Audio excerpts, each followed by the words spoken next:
Yes! Nabusog ba sa pagkain? Yes! So yan, unang-una kami po nagpapasalamat sa inyo na kayo po ay nakadalo sa aming invitasyon para sa training na to. So, alam niyo naman ang mandato ng DICT ay para ipaabot ang mga training sa lahat.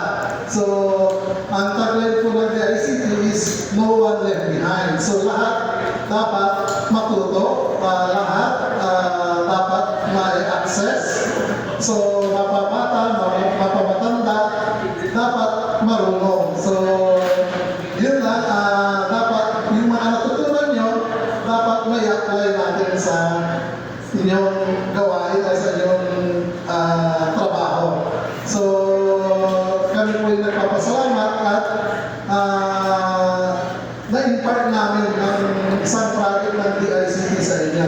At sa ating partner ng DICT sa provincial office, headed by Ma'am Raquel Magindin, kami po nagpapasalamat kasi kasama kami sa pagbibigay sa inyo.